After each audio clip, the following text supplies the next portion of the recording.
Sejam todos bem-vindos nessa manhã de sábado, onde estamos comemorando, aliás, esses dias, o dia de Santa Mônica e Santo Agostinho.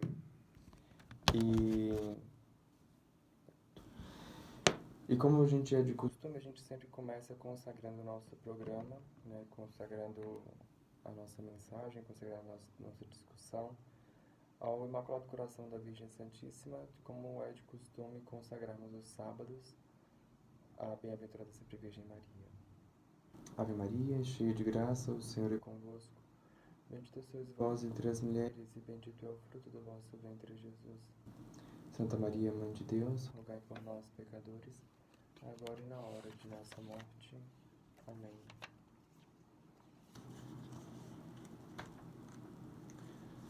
Senhor Deus, Rei do céu e da terra, dirige, santifica, conduz e governa neste dia nossos corações e nossos corpos, nossos sentimentos, palavras e ações, a fim de que, submissos à tua lei e agindo conforme teus preceitos, mereçamos por teu auxílio ser salvos e livres nesta vida e na eternidade.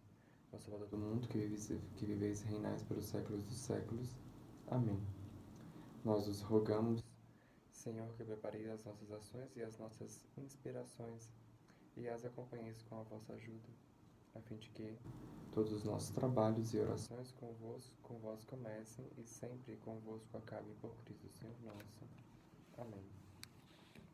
Ó Senhora minha, ó minha mãe, eu me ofereço toda a vós, e em prova de minha devoção para convosco, vos consagro neste dia meus olhos, meus ouvidos, minha boca, meu coração e inteiramente todo o meu ser.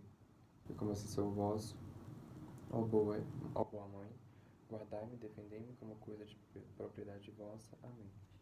Santo anjo do Senhor, meu soluço e guardador, se a ti me confio a piedade divina, sempre me rege, me guarde, me governe, me ilumine sempre.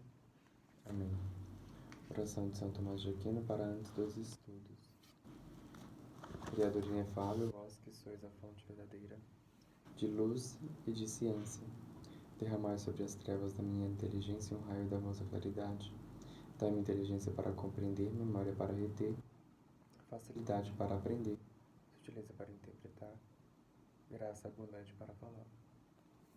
Deus, meu Deus, semeai em mim a semente da vossa bondade, fazei-me pobre sem ser miserável, humilde sem fingimento, alegre sem superficialidade, sincero sem hipocrisia, que faça o bem sem presunção, que corrija o próximo sem arrogância, que admita a sua correção sem soberba, que a minha palavra e a minha vida sejam coerentes. Concedei-me verdade das verdades, inteligência para conhecer-vos, diligência para vos procurar, sabedoria para vos encontrar, uma boa conduta para vos agradar, confiança para esperar em vós, constância para fazer a vossa vontade. Orientai, meu Deus, a minha vida e concedei-me saber o que me pedis e ajudai-me a realizá-lo para meu próprio bem e de todos os meus irmãos. Amém. Muito bem. Nessa semana, nós estamos discutindo aqui a problemática acerca daquilo que é a questão da soberania. Quando a gente discute a soberania, daquilo que nós estamos conversando aqui já tem algum tempo, né, são reflexões acerca de um livro que se chama A Concepção Católica da Política. E dentro desse livro, escrito pelo padre Giulio Mainvielli, ele abre um capítulo específico para discutir então aquilo que é a soberania. A soberania, entende o padre Giulio Mainvielli, ele coloca essa questão justamente como uma problemática depois de ter discutido aquilo que é a política em si, e ele chegando à conclusão de que a política é uma área que se situa dentro do campo da moralidade, ou seja, dentro do campo daquilo que as pessoas podem fazer ou não, mas elas não necessariamente estão obrigadas por uma lei natural. Ele coloca então aquilo que vem a ser a problemática da soberania. Os autores modernos colocam justamente, talvez até um pouco estarrecidos e assustados, que a soberania não foi discutida nem por São Tomás de Aquino, também não foi discutida como tal por Aristóteles. E isso se dá justamente porque, a esta época, você não tinha aquilo que era a necessidade de confrontamento entre as nações. A soberania, ela justamente surge quando você pega o conceito adotado aqui, ou extraído, pelo padre Gilles Mainvielle da Carta de Regnum. Quando você pega a Carta de Regnum, ele faz uma citação e ele extrai, então, aquilo que para ele é a soberania. Que a soberania trata-se do direito, né? O direito da soberania, que não é outra coisa senão a faculdade que compete a toda a sociedade plenamente suficiente no âmbito do temporal de buscar eficazmente o seu próprio bem. Ou seja, cada sociedade tem o direito de se ordenar a isso. Aqui tem um pequeno problema com relação a essa nomenclatura que é colocada, porque sempre que você tem algum direito, você tem necessariamente um contraponto que é uma obrigação de outra pessoa. E quando você está falando acerca daquilo que é a soberania não pode ser entendida neste caso, que é óbvio que o padre Júlio Mainvielle não colocou neste aspecto, mas cabe aqui colocar esse tipo de ajuste. Quando o padre Júlio Mainvielle menciona que a soberania é um direito, necessariamente então deveria ter um outro ponto que outorga esse direito. Então, por exemplo, se nós falamos que as crianças têm direito à educação, se elas têm direito à educação, é porque outra pessoa tem a obrigação de ensiná-las. Se eu digo então que a população tem direito a transporte público, é porque alguém, no caso o Estado, tem a obrigação de fornecer o transporte público para os cidadãos. Então, o direito, ele necessariamente implica, eu não estou falando aqui de direito positivado, estou falando de um direito, ou seja, a pessoa ela tem um direito, eu tenho o direito de fazer tal coisa. Quando se fala de direito, necessariamente está se falando em uma implicação do outro lado. É por isso, inclusive, que quando se fala que devemos lutar pelos nossos direitos, toda vez que você fala essa frase, você indiretamente está dizendo que o Estado tem que ser mais poderoso para poder te fornecer coisas. É óbvio que, quando se fala em Estado forte, né, não se entenda necessariamente que o Estado é forte no sentido de poder de coação. Todo mundo entende geralmente isso, né? Um Estado forte quer dizer mais empresas públicas, mais empregos públicos, mais impostos e maior força em coagir, ou seja, quanto maior o Estado, né? Inclusive tem até ficou famoso aí um grito de guerra feminista, né? Que o Estado opressor, o Estado estuprador é o Estado opressor, enfim, eu não lembro direito a frase, né? Colocando o Estado justamente como essa figura que oprime os cidadãos, ao mesmo tempo que este mesmo grupo de feministas, né? O mesmo grupo, essa mesma classe de feminista, é quem se volta para o Estado para pedir então que ele proteja e defenda os seus direitos, o que é uma completa contradição. Porque no discurso está implícito que elas necessariamente olham o Estado de forma libertária, ou seja, olhando o Estado como uma figura que precisa ser destruída, que precisa ser aniquilada, porque afinal de contas o Estado é opressor e o Estado é a figura do estuprador, né? Está representado no Estado. Então, quando você olha o Estado a partir dessa ótica, necessariamente você está dizendo que o Estado precisa ser destruído, o Estado precisa ser aniquilado, porque, querendo ou não, o Estado é uma força que nos oprime. Então, quando eu estou dizendo aqui acerca daquilo que são os direitos do cidadão, toda vez que você pede mais direitos, você está, querendo ou não, dando para o Estado mais e mais poderes sobre sua vida. Quando a gente, então, analisa esse termo que foi colocado pelo padre Júlio Mainvielle, de que o direito à soberania, foi exatamente isso que ele colocou, o direito da soberania, né? O direito da soberania, que não é outra coisa senão a faculdade que compete a toda a sociedade plenamente suficiente no âmbito do temporal de buscar eficazmente o seu próprio bem. Isso não é um direito. A soberania, ela não pode ser enxergada como um direito. Por quê? Porque se uma nação tem o direito à soberania, então ela não é soberana, porque a soberania implica necessariamente que não exista uma outra autoridade sobre, sobre esta entidade, no caso a nação, que implique a ela ou dê a ela esse direito. Então, a soberania é um acordo de convivência, digamos assim, entre as nações do mundo. Inclusive, se questiona muito com relação a quando se diz que acerca da ONU, porque a ONU seria justamente uma forma de violação da soberania, quando na realidade ela foi criada justamente para manter a ordem das soberanias. Quando, inclusive, os países são signatários da Carta das Nações Unidas, os Estados Unidos é a única nação que não assinalou um termo lá, que agora eu não me recordo qual é, um termo de quase que subserviência do país, né, à ONU. Porque estaríamos então colocando a ONU acima daquilo que são a soberania das nações, ou seja, acima daquilo que foi dito aqui, ó. Faculdade que compete à sociedade, não é bem uma faculdade, mas é quase que uma obrigação, inclusive o próprio padre Júlio Menvielli reconhece isso lá na frente, acerca de que isso é uma obrigação, né, obrigação acerca da autoridade, porque quando você discute a soberania, você necessariamente está discutindo aquilo que é a autoridade. No caso aqui, a autoridade suprema. Soberania não é nada mais, nada menos do que discutir aquilo que é a autoridade suprema dentro de uma nação, dentro de um Estado. E esta autoridade suprema dentro do Estado tem em si poder para legislar, e como ele coloca aqui, para legislar, julgar e castigar todos aqueles que estão dentro do seu escopo.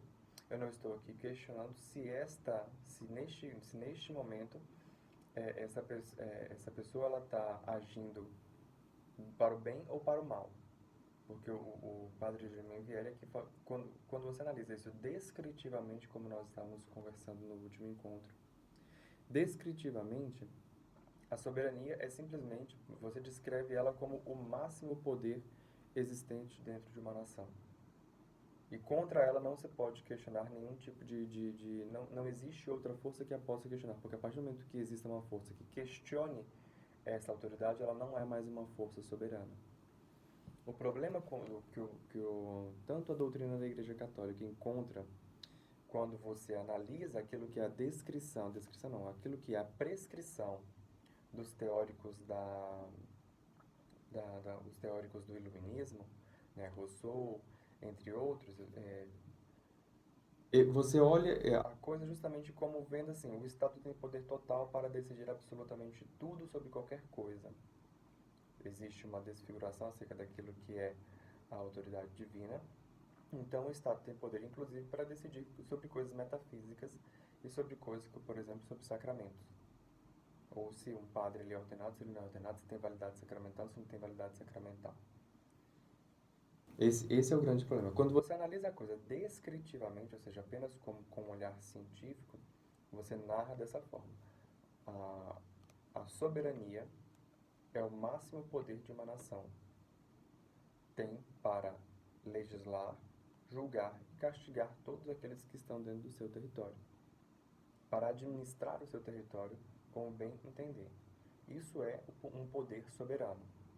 E que ele não pode ser questionado por outro de fora, porque senão ele não é soberano. Neste sentido, então, quando você olha o que foi colocado aqui, o padre Júlio Menvielli coloca que a soberania ela é isso, só que aí ele prescreve, assim como, e aqui é uma prescrição para o bem, não é uma prescrição para o mal, assim como Rousseau prescreveu de forma maléfica, o padre Júlio Menvielli, pegando a citação do De Regno de São Tomás de Aquino, prescreve para o bem. E qual é o bem, digamos assim? O bem é o próprio bem, ou seja, a faculdade que compete a toda a sociedade plenamente suficiente, no âmbito do temporal, de buscar eficazmente o seu próprio bem. Ou seja, a soberania tenderá a legislar, julgar e castigar, buscando necessariamente o bem daqueles que estão ali. Ele então coloca essa problemática acerca daquilo que Rousseau coloca, o contrato social, que praticamente se julga como o senhor do universo. E lá na frente, então, ele reescreve, digamos assim, aquilo que é a soberania. De uma outra forma, colocando assim: a comunidade, com sua adesão usual, é quem dá eficácia jurídica ao regimento de governo e realiza a lei constitucional de um país. Essa adesão usual é como testemunho de que o bem comum foi alcançado nessa sociedade. Ele está dizendo, em outras palavras, o que Rousseau disse, só que qual é a diferença entre aquilo que Rousseau falou e aquilo que o padre Júlio Menvielli falou? O que o padre Júlio Menvielli propõe, escreve aqui, é uma adesão voluntária. É uma adesão onde todos, de certa forma, aquele está sendo mais ou menos descritivo. Porque na nossa sociedade, ela funciona dessa forma. Existe uma adesão, inclusive ele depois vai dizer com relação àquilo que é a legitimidade de um poder, ou seja, ele vai colocar aqui acerca daquilo que é a obediência e também acerca daquilo que é a desobediência de um poder, aquilo que é a resistência a um poder abusivo, inclusive, né? E a legitimidade do poder. Então, quando ele coloca aqui acerca disso, você está olhando justamente que é necessário para que um governo se sustente, um governo que busque o bem de seus cidadãos, que estes cidadãos eles façam uma adesão voluntária a este esquema de leis, a esse conjunto de leis, a esse conjunto de ordenamento que mantém a sociedade no lugar. É óbvio que eu estou falando aqui de forma prescritiva em um governo que busca olhar para os seus cidadãos. Porque em outras situações, como por exemplo, eu já mencionei aqui, você vai olhar necessariamente aquilo que é o, o poder em si. E quais são as três naturezas do poder em si? O poder ele pode ser o primeiro poder é o poder de matar, o segundo poder é o poder de influenciar, ou seja, de você argumentativa agir por meio da argumentação na mente do indivíduo e convencê-lo a fazer aquilo que você quer. E o terceiro forma de poder é o poder de recompensar, ou seja, você paga para o indivíduo para que ele faça aquilo que você quer, seja alguma coisa.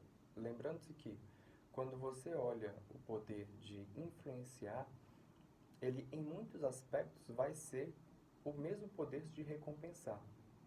Porque quando você influenciou alguém a fazer, por exemplo, quando um político faz um discurso, ele convence a multidão de que essas pessoas têm que votar nele para que ele então possa fazer determinada coisa, essa determinada coisa, de alguma forma, é uma recompensa que essas pessoas esperam.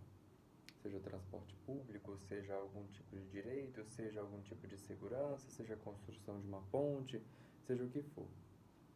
Então, em suma, existem dois poderes em si, né, que é o poder de matar ou de ameaçar a integridade física de uma pessoa e o poder de recompensar. Seja essa recompensa feita por meio de uma argumentação, e você está necessariamente oferecendo para essa pessoa argumentativamente, e essa argumentação pode ser, inclusive, sobre um projeto político que não necessariamente seja um bem. Aqui eu falei de alguns bens, né? Mas eu posso, por exemplo, defender determinados princípios, determinadas pautas, como, por exemplo, um político um político católico que se coloca a discursar e a defender princípios e valores do cristianismo. É um tipo de recompensa, as pessoas votam nele, os católicos irão votar nele, porque ele vai ser contra o aborto, vai ser contra determinadas pautas que são contra daquilo que são, ele vai colocar contra as pautas que são contra o cristianismo. E vai favorecer pautas que são a favor do cristianismo. Então, neste sentido, ele está já fazendo uma recompensa para estes indivíduos. Mas sempre é assim, esses dois princípios básicos. Então, quando nós olhamos aquilo que é o primeiro princípio, ou seja, o princípio de matar, e você está dentro daquilo e olhando descritivamente, também, descritivamente, ou seja, com um olhar científico, aquilo que é um Estado-nação, que está sob o julgo, por exemplo, de um ditador, de um déspota. E nessa ditadura, então, as pessoas não irão fazer isso que ele está dizendo aqui, que é a comunidade, com sua adesão usual, é quem dá eficácia jurídica ao regime do governo. O que dá eficácia jurídica, neste caso aqui, é o poder do indivíduo de matar. E quando você olha hoje, o que a gente chama de o monopólio da violência, o Estado detém o monopólio da violência. Esse monopólio da violência é justamente a capacidade que o Estado tem de, utilizando-se de armas e utilizando-se também de violência, coibir todos os comportamentos que são contrários àquilo que são a manutenção do Estado e a organização da sociedade e o convívio social. Em outras palavras, o Estado tem o poder de utilizar-se desses instrumentos, dessas ferramentas, que somente ele pode utilizar, o cidadão comum não pode utilizar. Eu não posso sair por aí pegando uma arma e prendendo uma pessoa, eu não posso amarrar uma pessoa num poste, fazer esse tipo de coisa. Quem tem poder para fazer isso, para manter a sociedade em ordem, e assim foi convencionado que o fosse. Como é que é essa convenção? É justamente este acordo que nós mencionamos aqui. com a própria estrutura de organização na qual a sociedade se mantém, na qual a gente fez essa adesão usual e demos eficácia a esse regimento. Isso porque nós estamos em um regime democrático. Quando eu falo regime democrático, não estou falando, existem outros tipos, por exemplo, monarquia, etc. Mesmo, por exemplo, se você pegar aquilo que foi a Revolução Francesa, ali não era um regime democrático, mas foi justamente a insuflação do povo contra o regime instituído, ou seja, contra o regime da monarquia, contra o rei que se chama absolutismo, ou seja, porque o rei ele é a figura absoluta, ele é a figura soberana, né? Quando essas pessoas se revoltaram contra ele, por quê? Porque elas não tinham mais isso que ele falou aqui, a adesão usual de eficácia jurídica ao regime do governo. Mas é óbvio que não basta a adesão usual para que um regime caia ou para que um regime se perpetue, se mantenha. Porque vejam, por exemplo, mesmo se você pegar aquilo que foi a Revolução Francesa, falar assim, o povo é quem destituiu o rei. Não necessariamente, porque quando você vai olhar, aqueles agentes que financiaram a derrubada do governo francês, da monarquia francesa, eram pessoas que, inclusive, tinham muitos aristocratas ali dentro, ou seja, tinha muitas pessoas da nobreza ali dentro. Ou se você vai ver, inclusive, quem são os grandes milionários da França, tem títulos nobres. Então não houve necessariamente uma queda. Mas quando você analisa isso, você tem que ver que quem é que está financiando esse tipo de coisa? Porque para você fazer uma revolução, você precisa de um monte de dinheiro.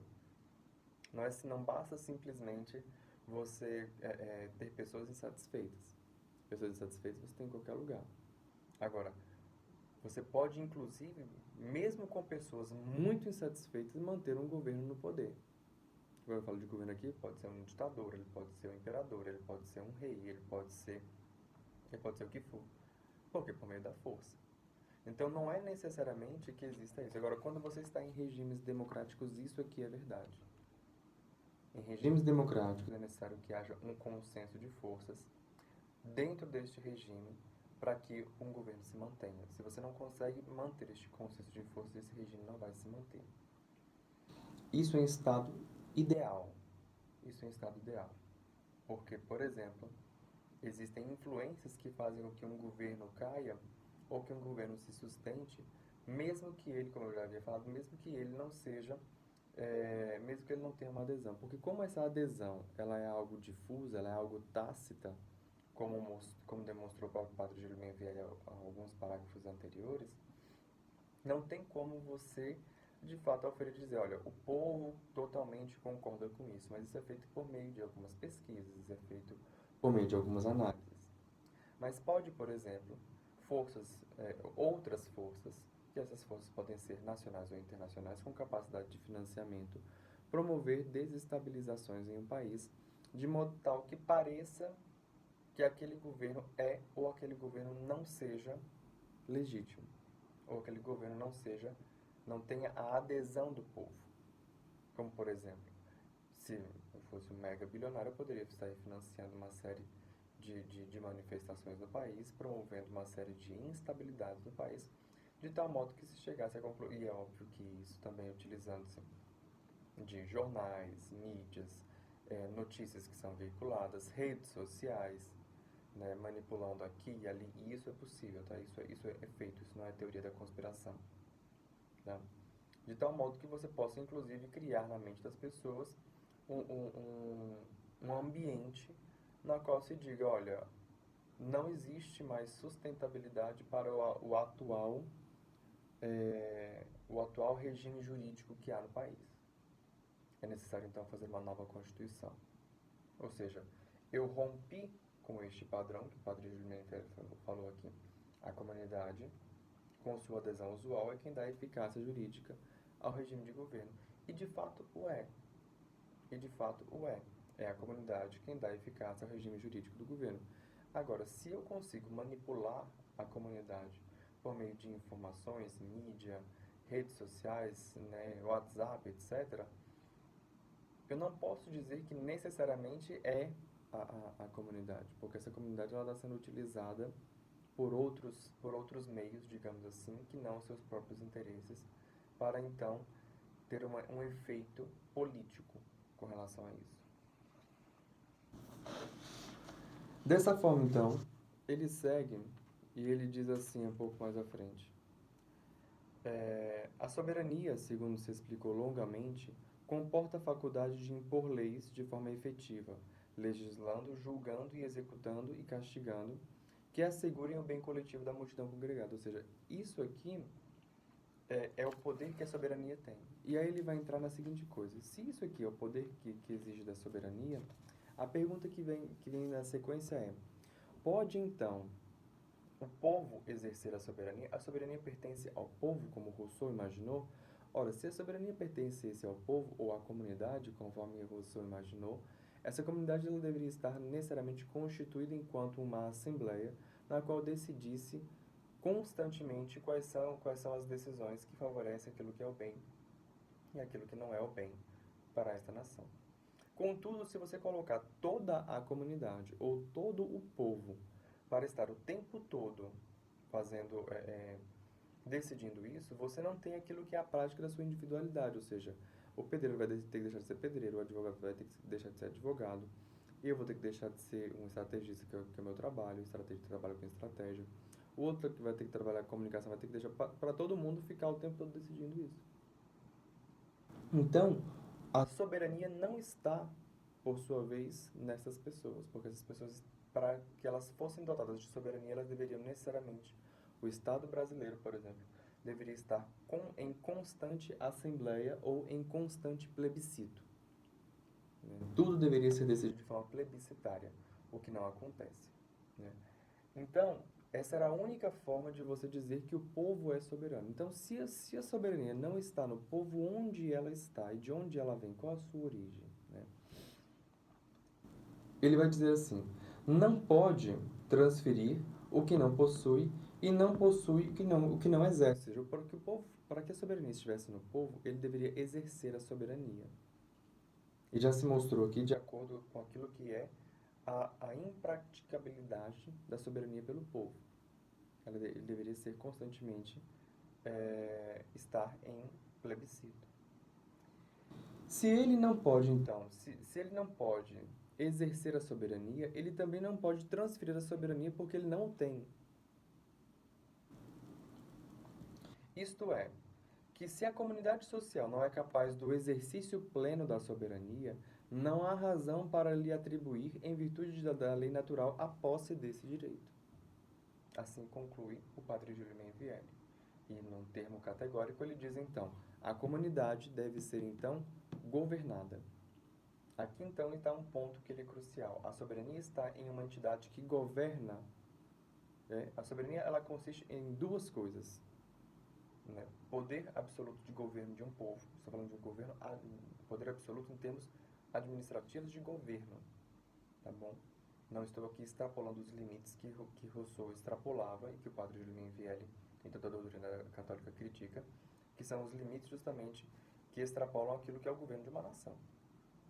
O governo diz respeito, como inclusive ele já bem colocou aqui, que a finalidade da política é garantir às pessoas que... Como é que é? Aqui, ó, um termo muito interessante que foi colocado... Cadê? É um termo curtinho. Fala assim: o Estado deve regular ao homem na vida social. Deve levar em conta sua elevação sobrenatural, não ordenando nada que possa obstaculizar esta elevação, proporcionando-lhe, ao mesmo tempo, aos demais bens humanos, de modo que o disponha na ordem natural a alcançar esta sobrelevação. Aqui consiste o primeiro poder acerca daquilo que é a soberania. O Estado, ele é soberano totalmente e absolutamente para decidir este âmbito de coisas aqui, segundo essa delimitação. E qual o segundo ponto acerca da soberania? Uma não interferência de um agente externo com relação a isso, porque a partir do momento que tem um agente externo interferindo nisto aqui, com poderes para alterar esta organicidade interna do Estado, esse Estado não pode mais ser considerado soberano, porque existe uma autoridade acima dele em termos de governamentais. Então, neste sentido, a segunda função da soberania, a segunda premissa da soberania, é a capacidade de representação diplomática. Ou seja, é tanto a capacidade, então, de organização interna da nação, como também a capacidade de se fazer representar e de se fazer reconhecer diante de outras nações. Assim, ele coloca assim, tem a soberania, a raiz, ele já coloca assim, de onde então vem a soberania? Qual a origem da soberania e onde ela então reside? Tem a soberania como raiz, já que a capacidade de determinar o sujeito e forma de soberania comporta, em certo modo, uma posse inicial mesmo da soberania. E aí ele fala, ao legislar um regime com preferências ao outro, não entrega a soberania nas mãos deste regime, só determina a forma com que concretiza. Então, isso aqui é outra questão, porque você fala assim, tá, mas o povo então, Breno, quando ele escolhe um governante, ou quando ele escolhe determinado regime na qual está se vivendo, ele não está exercendo a soberania? Não, ele está apenas dizendo como é que essa soberania vai ser executada. A forma com as delimitações, ele está estabelecendo as regras de execução da soberania e por quem a soberania vai ser executada. Ele não está transferindo, porque, como a gente falou, ele não pode transferir aquilo que ele não tem. A soberania, então, se você olhar, e a gente já discutiu isso aqui em outros pontos, ela trata-se daquilo que é uma autoridade. A autoridade, ela não está no campo daquilo que é a escolha desta autoridade. A escolha dessa autoridade é de natureza política, ou seja, a forma com que ela será escolhida. Quando você fala acerca daquilo que é a hierarquia das coisas e da autoridade, você está falando de uma coisa que já existe em si. Isso aqui que é importante dizer. A soberania, ela já existe em si, assim como a autoridade, ela já existe em si. Ela não faz parte de um ordenamento do campo político. O exercício dele, sim. O exercício faz parte do campo político. Mas a existência da autoridade faz parte da ordem do ser, faz parte da ordem das coisas criadas. Não aquilo que está na ordem das coisas a serem feitas pelo homem. A autoridade, apesar de você não ver a autoridade, não estou dizendo de uma figura que é autoridade, não, estou falando da autoridade em si, do cargo em si. Os cargos de uma administração pública, né, eles já existem, independente, eles podem ser prescritos ou mesmo divididos, aquele poder. Mas aquele poder em si, ele já existe. Tanto quanto o poder do bispo. E aqui talvez você pode dar um pulo na cadeira, porque você está comparando os cargos dessas duas naturezas, porque o cargo do bispo, assim como o cargo do padre, né, porque aqui eu vou explicar. O padre, ele não é sacerdote em si. Porque o sacerdote do padre é um desdobramento do primeiro sacerdócio, que é o sacerdócio do bispo, que por sua vez é um desdobramento do único sacerdócio, que é o sacerdócio de Jesus Cristo. Bom, Paulo vai dizer isso, que o único sacerdote é Cristo. E todo sacerdócio deriva dele. Assim também toda a autoridade vem do Pai, vem de Deus. De tal forma que você pode, inclusive, e aí são dois campos. Se você pegar aqui aquilo que é o campo que eu peguei aqui, o campo do episcopado, que é a administração, ou que eles chamam de economia da salvação, está lá no Catecismo da Igreja Católica. É a economia da salvação, né? E a administração dos sacramentos. Por isso que ele é ministro, porque ele administra. Não estou aqui usando o termo administração no termo burocrático e laico da coisa. Estou usando aqui no termo de administrar, né? O ministro dos sacramentos. Então, quando você pega essa parte, ou seja, aquilo que são as coisas do alto, né? E aquela divisão clara que, inclusive, eu sempre menciono aqui, entre aquilo que quando se fala que a política é a suprema forma de caridade. E aí, eu fiz uma linha divisória, na verdade não fui eu expliquei a linha divisória que existe entre aquilo que é a administração dos sacramentos, porque você pode dizer, então, o que é a Santa Missa? A Santa Missa não é uma obra de caridade. A Santa Missa é o derramamento da graça do Senhor, a manifestação de Deus daquilo que são daquilo que é o sacramento. O sacramento, o que é? O sinal sensível da graça de Deus. Sinal sensível quer dizer a manifestação viva ali, tátil, daquilo que é a graça de Deus por meio do sacramento. Ou seja, o que é o sacramento em si, no caso, a Eucaristia, o pão e o vinho. Ali está manifestada a graça de Deus. Sinais sensíveis da graça de Deus. Quando você olha isso, a Eucaristia, então, é a graça de Deus que te dará força para que você exerça a caridade. Id em missaiet. Ide em missão, para que você execute a missão.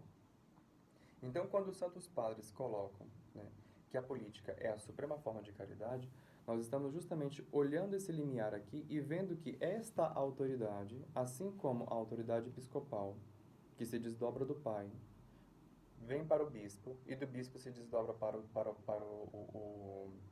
o sacerdote, que se desdobra para o sacerdote, que se desdobra para o diácono, né? Ou seja, existe uma fragmentação daquilo que é o sacerdócio episcopal.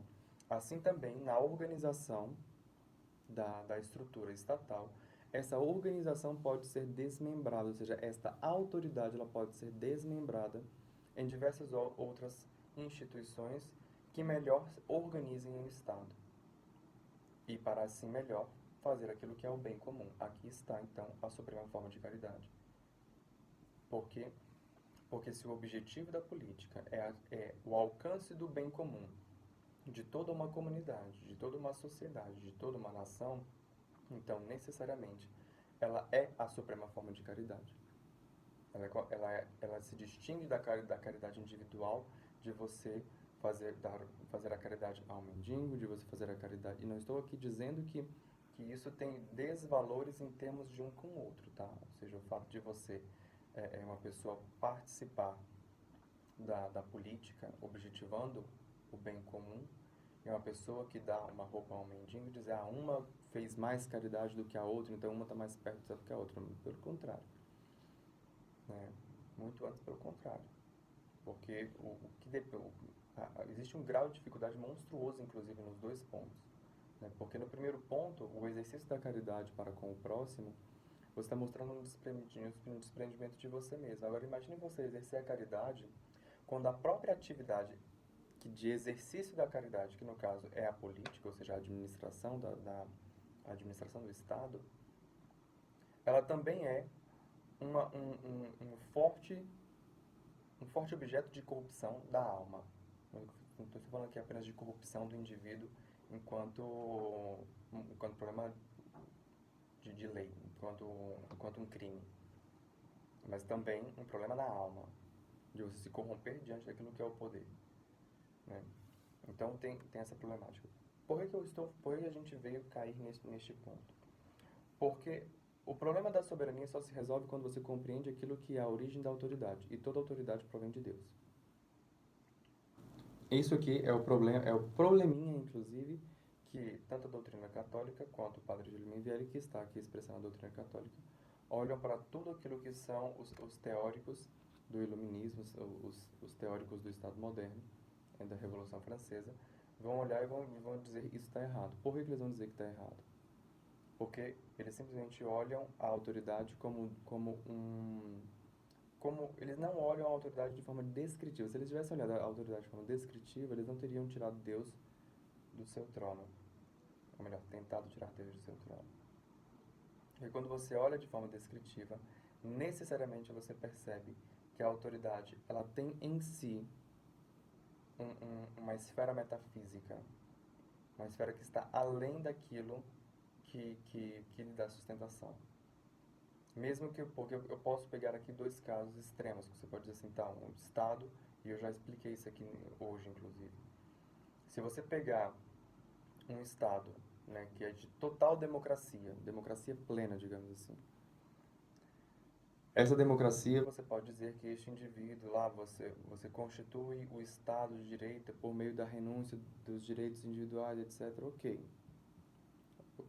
Mas e no outro ponto, onde você tem um Estado totalmente autoritário e ditatorial? como que se constitui essa autoridade por meio da força? Essas pessoas não têm qualquer tipo de soberania. A soberania está no próprio soberano, que pode ser amado ou odiado pelo seu povo. Né? Nós pegamos aqui Gengis Khan, certo? Que era que foi um imperador uno. Não vou colocar aqui como um déspota, mas enfim. Ele pode ser amado, ele pode ser odiado. O fato é que ele não estava se importando se ele era amado, se ele era odiado. Ele estava apenas pensando que ele era uma representação quase que divina. Se você pegar, por exemplo, o Faraó, você pode dizer que no Império Egípcio, né, durante o Império Egípcio, o poder do Faraó estava em uma renúncia de direitos e liberdades individuais que constituíam, então, o poder do Faraó? Sim e não. Porque ali você tinha uma figura na qual o Faraó, ele não estava ali olhando os seus concidadãos como se aqueles cidadãos tivessem renunciado a determinada coisa. Inconscientemente, sim. Mas conscientemente não, porque a metafísica, ou a cosmovisão, aliás, do Império Egípcio, não permitia olhar as coisas como direitos individuais. As pessoas não tinham essa percepção do que é um direito individual. Então, como a autoridade do faraó pode ser constituída por meio da renúncia de direitos individuais, como Rousseau queria, se ali eles não sabiam nem o que era isso? Não se tem como imaginar, por exemplo, uma manifestação feminista no Antigo Egito, ou uma manifestação por direitos trabalhistas. Porque existe uma lógica naqueles indivíduos, onde aqueles indivíduos que estavam construindo a pirâmide, eles se entendiam e se compreendiam dentro de uma cosmovisão, onde eles de fato deveriam estar fazendo, cosmologicamente, o local deles no universo era estar fazendo aquilo ali. Era assim que eles enxergavam a coisa. Não, o meu local no universo, a minha função dentro do universo é empurrar essa pedra aqui para colocar essa pedra naquela pirâmide. Para compreender um pouco isso, é mais ou menos como se fossem as castas naquilo que é a Índia. O indivíduo nasceu dentro daquela casta para ser aquilo. Então, para ser aquilo e para manifestar aquilo. Então, não tem como você aplicar a prescrição, não é a teoria de Rousseau, mas a prescrição de Rousseau no Antigo Egito, por exemplo. Ou em outros impérios. Então, quando você olha isso, você está justamente olhando essa questão com relação à soberania. Ao mesmo tempo que se diz, Breno, então, e a autoridade, você está querendo me dizer que a autoridade do império do faraó, um império pagão, que adorava vários deuses, esta autoridade vinha de Deus? Sim. Porque toda autoridade vem de Deus. Assim como a autoridade do imperador romano, que inclusive, mais à frente ele vai dizer aqui um pouquinho.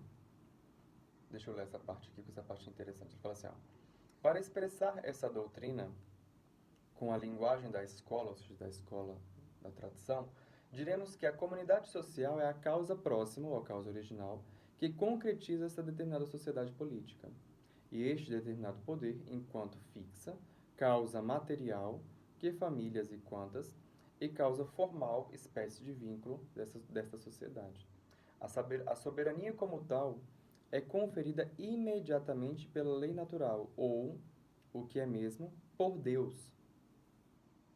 A soberania é, por tal, conferida imediatamente pela lei natural, enquanto ela exige que haja um poder soberano que governe a comunidade. A gente já discutiu isso, inclusive, lá atrás, quando ele estava discutindo a política e a necessidade de se haver um governo. Não vou achar aqui imediatamente esse trecho, mas São Tomás de Aquino e também Salomão diz, é necessário que haja quem governe o povo. Ou seja, esse é necessário que haja quem governe o povo, basicamente é essa necessidade de ordem que se tem. Eu não vou achar, não. Essa necessidade de ordem que se tem com relação àquilo que é a organização da sociedade.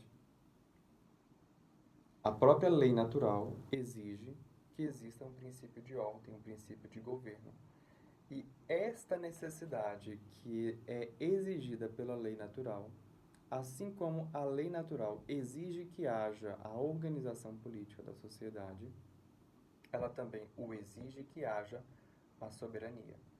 E se isso é uma exigência da lei natural, no aspecto moral, dentro daquilo que é a moralidade, ela também o exigirá aquilo que é o poder da soberania, porque ela é uma necessidade da autoridade. Embora, aqui mais uma coisa com relação à eleição, citando aqui Pio X.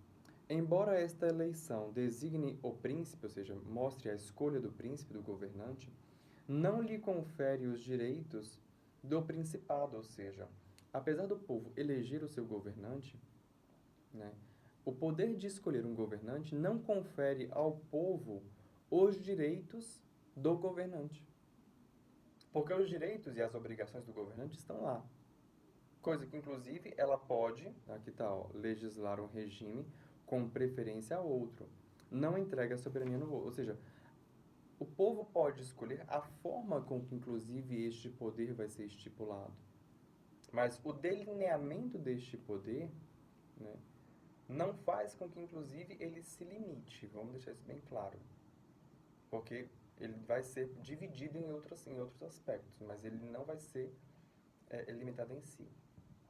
Embora esta eleição designe o príncipe, não lhe confere os direitos do principado, nem delega o poder, senão que determina por quem deve ser exercido. Ou seja, a única coisa que o povo é capaz de fazer em um processo democrático, não tem como o povo ser soberano. A única coisa que o povo pode fazer é escolher quem vai ser o soberano. Mas o povo, a soberania não pode estar no povo. O povo não tem como exercer a soberania.